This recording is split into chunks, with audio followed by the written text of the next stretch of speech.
Olá, alunos! Hoje a gente vai estudar um dos temas mais importantes para a filosofia, que é a filosofia de Sócrates, a famosa filosofia socrática.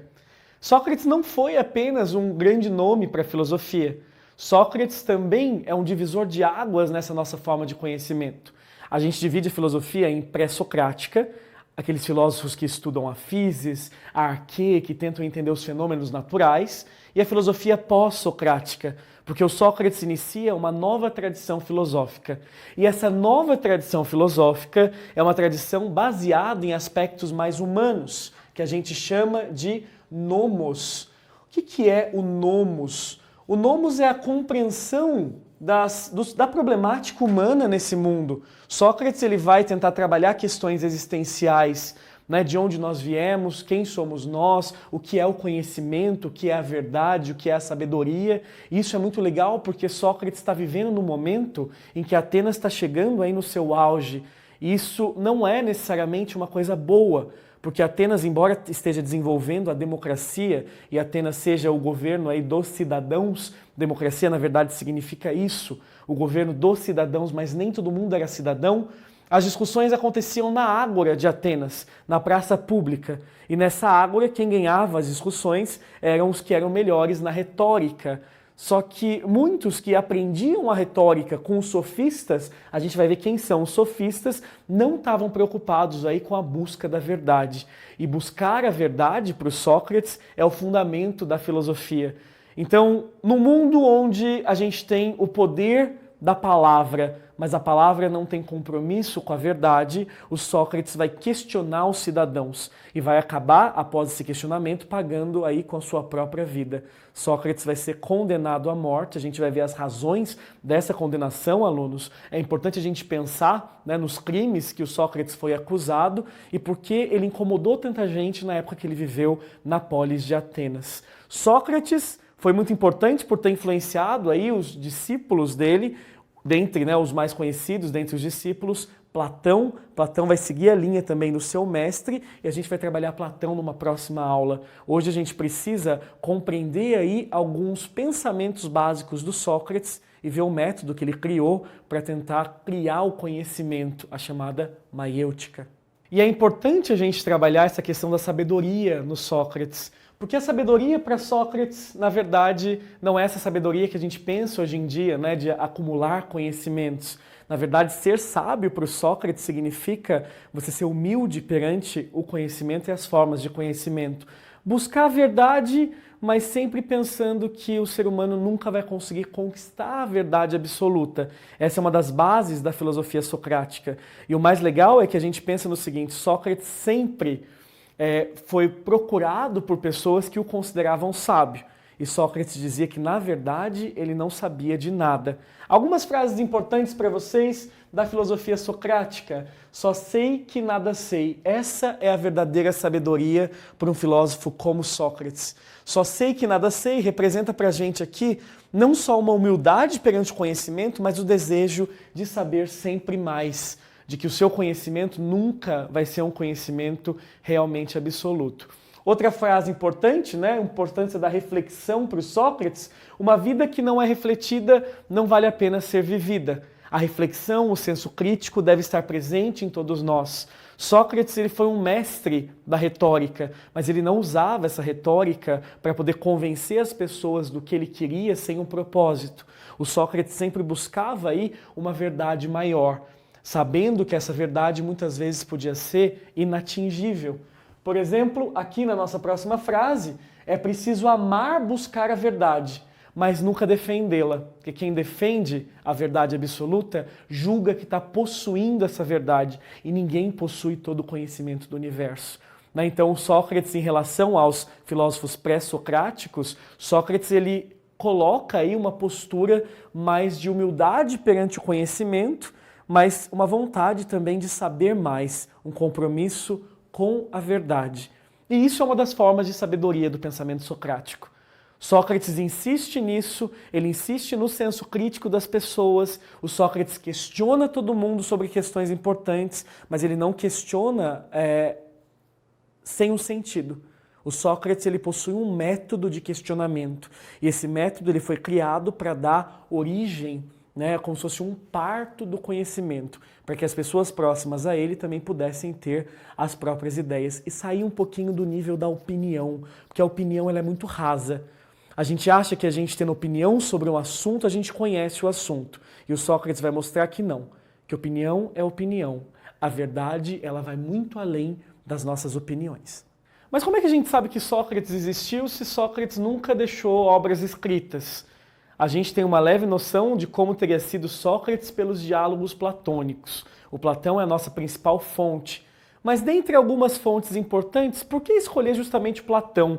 O Platão ele vai ser objeto do nosso estudo nas próximas aulas, porque ele também foi um importante filósofo. E ele traz para a gente uma visão mais amadurecida sobre o Sócrates, mas não é a única visão. Existem outras visões que a gente tem que trabalhar aqui, porque em contraposição a gente consegue, no final, afirmar que Platão é a única fonte que dá para a gente realmente aproveitar alguma coisa sobre o pensamento socrático.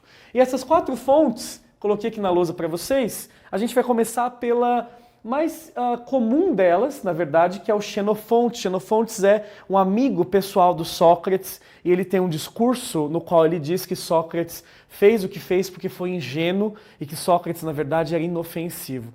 Se a gente sabe que Sócrates foi condenado à morte, a gente sabe que o Xenofontes é uma fonte que a gente não pode levar muito em consideração. Assim como a outra visão que representa o senso comum da comunidade ateniense sobre o Sócrates, que é o Aristófanes. Aristófanes é um autor de comédias gregas e como um excelente escritor, o Aristófanes vai inventar um personagem na peça dele As Nuvens, mostrando um Sócrates um pouco louco, muito cômico, questionando todo mundo e até extorquindo algumas pessoas com a sua filosofia. Essa visão é uma visão engraçada, uma visão cômica, mas que também, para a gente, não é muito útil se a gente for tentar olhar do ponto de vista da filosofia. Aqui, o Aristófanes ele exagera negativamente na figura do Sócrates, enquanto Aristóteles exagera positivamente. Para Aristóteles, Sócrates foi o pai da ciência. Mas se a gente for pensar na natureza do pensamento do Sócrates, um cara que, segundo Platão, lutou contra a ideia do status, segundo Platão, um cara que tinha um compromisso com a verdade, será que Sócrates aceitaria esse título de pai da ciência? Então a gente vê que é um exagero positivo aí do Aristóteles, né? Aristóteles admirava tanto Sócrates que coloca ele como pai da ciência, sendo que Sócrates ele mesmo não se considerava nenhum sábio. E por último, a visão mais amadurecida, a visão platônica. O Platão ele é muito importante para a gente, porque ele tem muitos escritos sobre o seu mestre, o Sócrates. É ele que fala, por exemplo, da condenação do Sócrates, traz textos para a gente, os chamados diálogos socráticos, e mostra para a gente que o seu mestre tinha um método de como tentar atingir o conhecimento, um método para fazer as pessoas perceberem que elas podem criar novos conhecimentos e elas não devem confiar apenas nas suas próprias opiniões. Elas devem caminhar rumo à verdade. Mas no que consiste esse método socrático que a gente tanto fala aqui?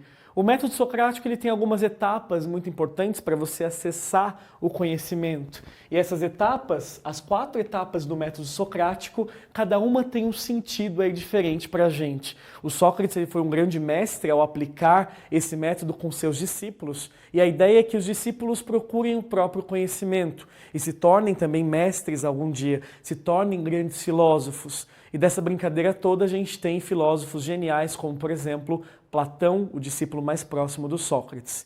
Bom, as etapas do método socrático são interessantes porque existe um respeito ao indivíduo. Então Sócrates primeiro ele convidava na exortação os discípulos a discutirem um tema com ele.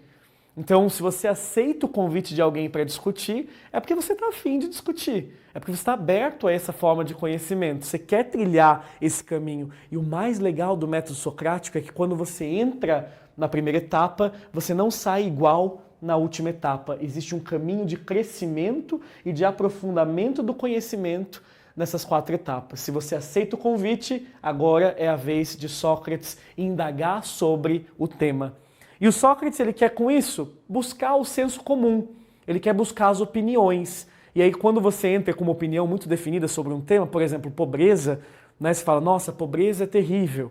E você expõe sua opinião para os outros, Você vai ver também outras opiniões surgindo, e isso já faz, desde o primeiro momento, você repensar a sua opinião e tentar aprofundar um pouquinho em contato com a opinião dos outros.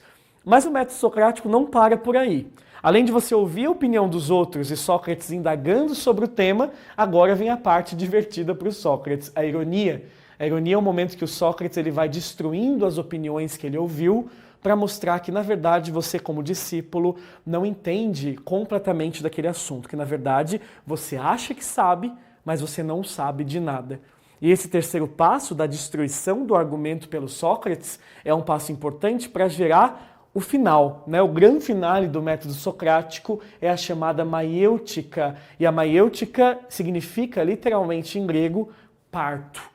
É onde você vai parir sozinho o seu novo conhecimento. Você entrou aqui com uma opinião formada, uma opinião rasa, e você está saindo daqui com seus argumentos destruídos, ouvindo a opinião dos outros e tentando formular, você por você, um novo conhecimento, se tornando assim uma pessoa mais aprofundada no seu conhecimento, chegando mais próximo da verdade, mas é claro, percebendo que a verdade é muito maior do que cada um de vocês que estavam nessa discussão.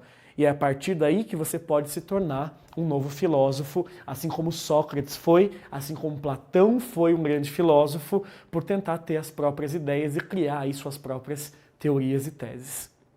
Apesar da gente atestar pelo método socrático que Sócrates foi genial, a gente percebe que Sócrates na sua época não foi muito bem compreendido. Os atenienses julgaram Sócrates e os juízes o condenaram por 3 crimes.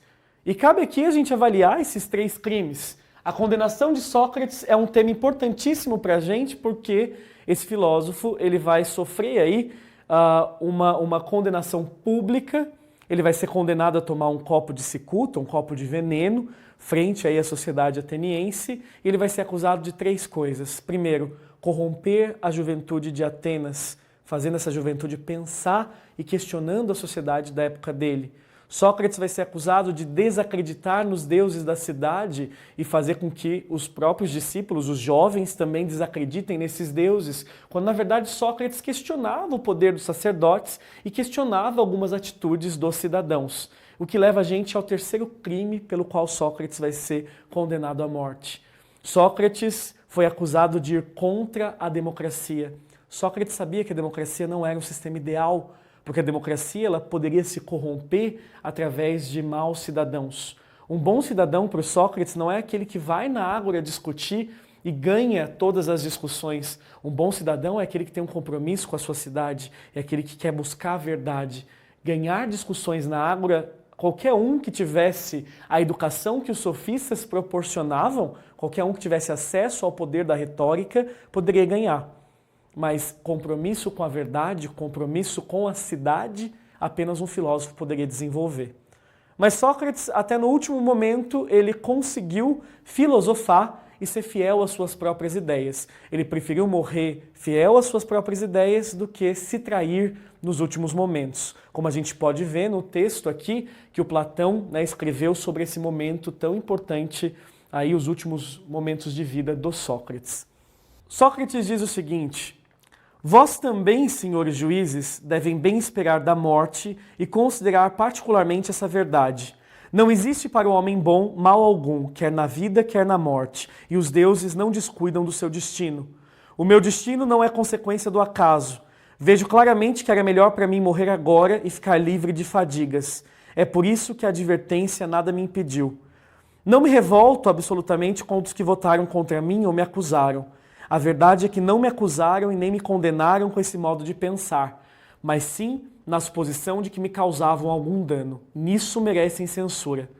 No entanto, senhores juízes, só tenho um pedido a lhes fazer. Quando meus filhos crescerem, castigai-os, atormentai-os com os mesmíssimos tormentos que eu vos infligi. Se acharem que eles estejam cuidando mais da riqueza ou de outra coisa que não seja virtude, se estiverem supondo ter um valor que não tenham, repreendei-os como vos fiz eu, por não cuidarem do que devem e por suporem mérito sem ter nenhum. Se vós assim agirem, eu terei recebido de vós justiça, eu e meus filhos também. Bem, é chegada a hora de partirmos, eu para a morte e vocês para a vida. Quem segue o melhor destino, se eu ou se vocês, é segredo para todos, exceto para a divindade.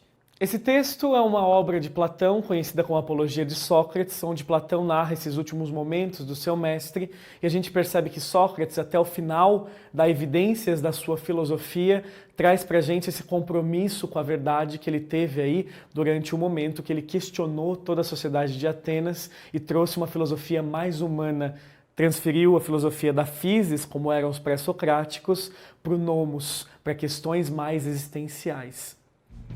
Pessoal, vamos revisar agora um pouquinho a nossa aula de hoje? Bom, gente, na aula de hoje a gente viu algumas coisas importantes sobre o pensamento do Sócrates. Primeiro a gente viu a diferença do Sócrates na filosofia para os pré-socráticos, essa questão de que os pré-socráticos exploravam a physis, o arquê, e agora a filosofia vai se transferir aí porque a gente chama de nomos para questões mais existenciais. A gente viu também que o Sócrates ele tem algum pensamento aí de buscar a verdade, que seria um compromisso nosso, de não se basear muito nas opiniões, o que lembra um pouquinho aquele filósofo que a gente já viu, que é o Parmênides, que fala das duas vias. E o Sócrates, ele também não se considera um sábio no sentido de ter muito conhecimento. Para o Sócrates, a ideia de que a gente assumir que a gente não sabe de tudo é a própria sabedoria. A gente viu também que algumas fontes falam sobre aspectos diferenciados aí do Sócrates, mas que a fonte que a gente mais considera e mais confia é o Platão, seu discípulo mais próximo. O Platão revela pra gente o famoso método socrático aí nas 4 etapas, e no final dessas 4 etapas, a maiêutica seria, na verdade, um momento de você criar suas próprias teorias. Então Sócrates, além de convidar você para trilhar esse caminho, no final você sai com conhecimento mais aprofundado sobre o tema proposto. Mas a gente viu também que Sócrates não foi, nesse momento, no século V a.C., muito respeitado pelas autoridades de Atenas. Por justamente questionar tudo e todos, Sócrates acabou pagando com a própria vida e foi condenado à morte. E a sua condenação até o final da sua vida, o Sócrates ele filosofou. Até o último momento ele foi fiel a ele mesmo. E assim ele mudou toda a filosofia, e é por isso que hoje a gente está aqui falando da genialidade do Sócrates e como ele influenciou essa nossa forma de